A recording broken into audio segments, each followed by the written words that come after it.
Ехо, здравейте, приятели! Аз съм Сени и днес ще си говорим за нещо много вълнуващо. В тази божествена чантичка има нещо, което много ме вълнува.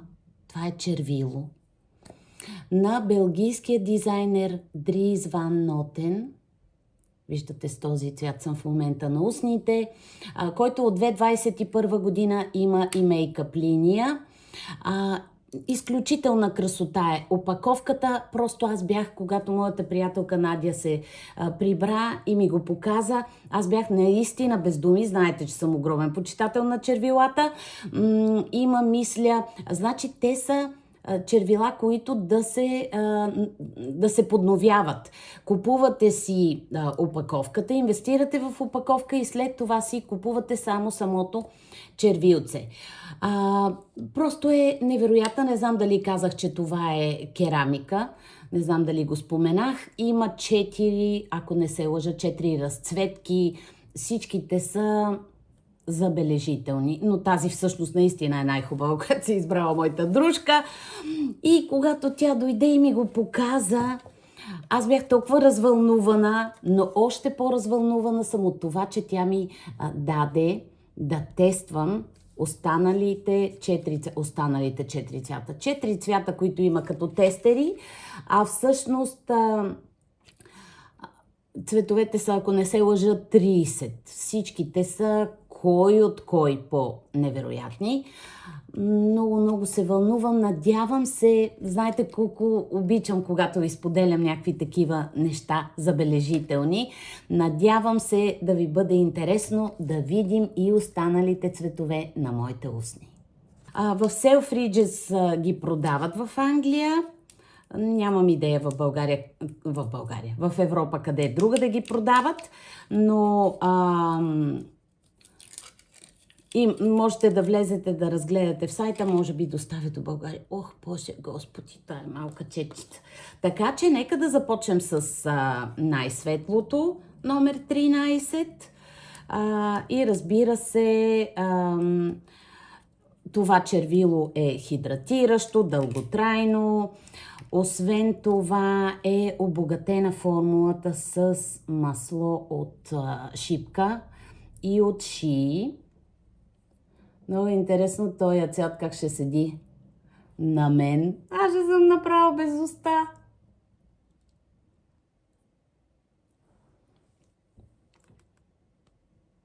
Така, 13 номер определено да е моят цвят. Аз нямам никакви устни така, но все пак да го видим. То е сатенения вариант. Значи, това, което видях е, че 2 са сатенени, 2 са матови. Така че ще ги видим. Само сега да си изчиста четката и да си изчиста устните. И много ми харесва това, че самото червило е, как се казва, refillable на български.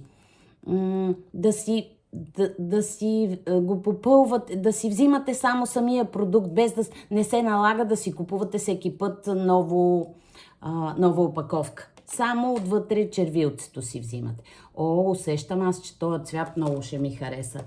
Роуз клише. Нека да е клише, ама... Да.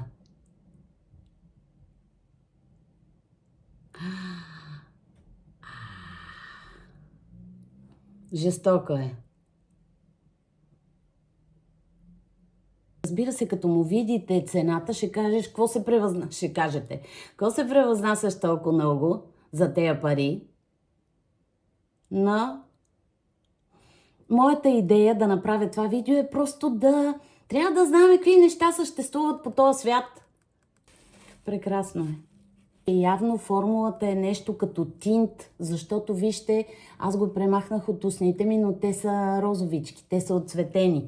Така че сега с четката ми за фондютен малко туширах цвета. Следващото, което ще пробвам е Crafted Red матово червило. Я да видим матовото как ще ми се отрази. Не съм носила матово червило, не знам от кога.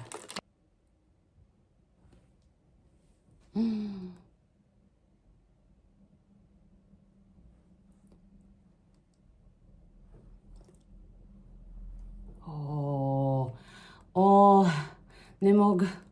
Вижте колко е красиво това. Сега разбрах, понеже четох малко от отзивите за червилата в сайта на Dries Van Noten. Сега разбрах какво са имали предвид под това, че и матовото е комфортно.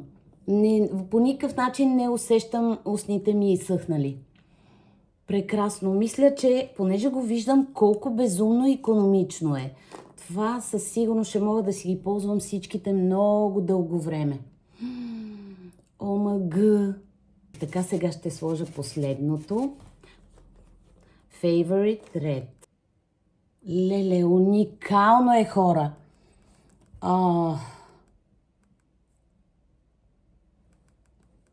Много е красиво. И това.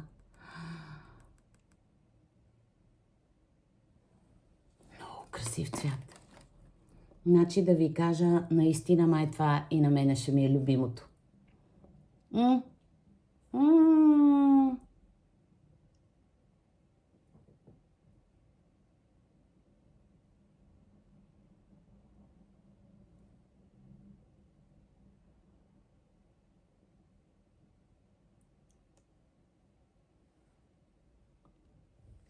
Не мога.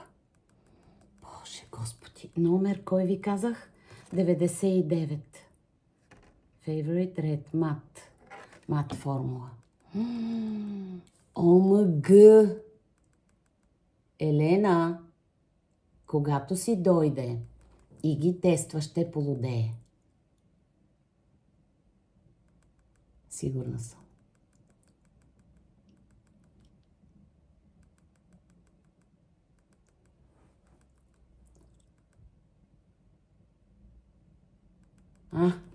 Добре, сега успях да го оформя. О, Боже, толкова е красив този цвят, хора. Много е красив. Много ми харесва. Значи направо... Много ми е любопитно. Моля ви, пишете отдолу кой цвят ви е любим. Ето тези пробвахме. Това е последния. Много, много красиво нещо. Много ми харесват. Някога, ако имам възможност, бих си взела това. Въпреки, че толкова си мислех, че вече няма да ми се носи матово червило, но както си говорихме, никога не трябва да се заричаме в живота по принцип, а пък когато е за грим, това пък е абсолютно задължително. Нещата се променят постоянно. Надявам се, че ви беше интересно. Не забравяйте да дадете палче нагоре и ще се видим много скоро.